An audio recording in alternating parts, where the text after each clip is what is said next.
management in Africa. Okay, now what is cerebral palsy? Cerebral palsy is that unique condition that affects a child born with what you can call an element of brain damage. Okay. A situation where the part of the brain that controls motor movement is severed from the rest of the brain. As a result, the child or the person has close to, if not more than normal brain function, but then they are unable to transmit their desires or to the limbs that need to move. Okay. And then palsy it refers to the muscles, where the muscles are either flaccid or are stiff.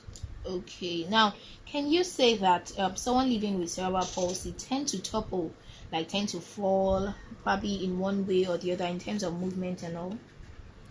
Well, you see, cerebral palsy is a very complicated condition. Okay. In fact, it is the most complex childhood disability. It's the most widespread. But because of that, you have so many variations of cerebral palsy. Yeah. And you cannot just generalize on saying this and that. So a person with cerebral palsy could be affected on one side, left or right, or the lower limbs, or the whole body. And then it could be in so many variations from mild, moderate to severe. The end result is that if I put 10 people with cerebral palsy before you, they present differently.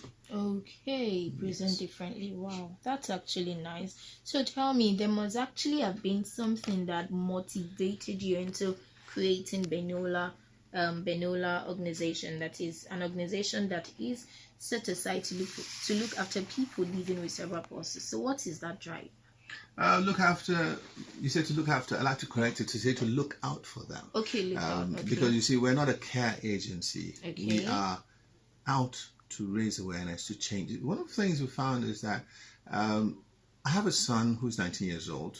He has cerebral palsy, one of the severe natures, because he's fully dependent. At 19, he cannot do anything for himself. His neck is not steady. He wears diapers. He has a feeding tube. He had a scoliosis surgery, so he has an 18-inch or two 18-inch rods in his back holding his spinal cord together. It's quite a delicate young man. Wow. Okay, so that's one of the extreme cases of cerebral palsy. He doesn't speak. He's non-verbal. But then there are people with cerebral palsy who are married, who drive cars, who do stuff. And in the course of traveling around extensively outside the country and all of that, what one finds is that cerebral palsy is not getting the right attention that it should get in this country. There's a lot of stigma. There's a lot of fear. There's a lot of, we call it difficulties that parents particularly go through. And it's because of lack of understanding. And so we saw the need to do something to change that. And when you look at what's happening with homes and schools, they are trying to present maybe a care place or an alternative source of management for these children. But that is not addressing the issue of stigma, the issue of lack of understanding of disability. So we decided to take an academic approach to it. So Benola is more of an academic and what you call a virtual organization for now, working to bring out all the relevant issues as far as information, counseling, referral, and so many other aspects of concern. Okay, now you said something about Benola being working out to bring out the relevant issues. Now, what has been the feedback so far? Awesome. It's been awesome. You see, even for me, I grew from just the father of a child with cerebral palsy in 2012 to an authority on cerebral palsy now. And that's because, you see, when you have a child with a disability and you rely on what the doctors tell you or what people tell you, you really don't learn anything new. Yeah. And so for 16 years, I didn't know anything other than my son about cerebral palsy. But the minute I took on Benola, we decided to take it up in an academic way, and we started to look into it. We started to educate ourselves, build capacity, attend international workshops and conferences.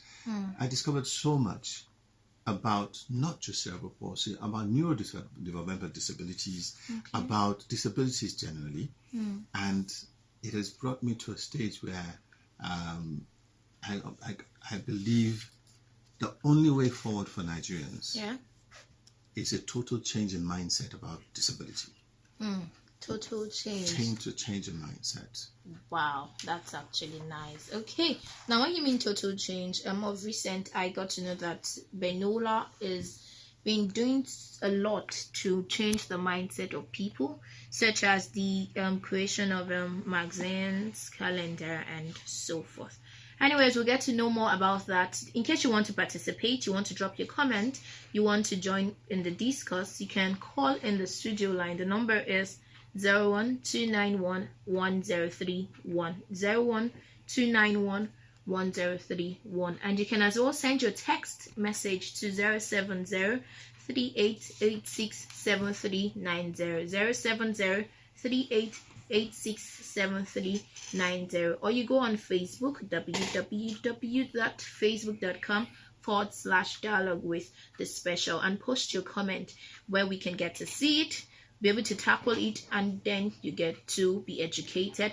We'll go on this short breather, and when we come back, we'll hope to get your calls. And when we come back, rather, we'll know more about the calendar, the magazine, and all of Benola. It's still Unilag 103.1 FM.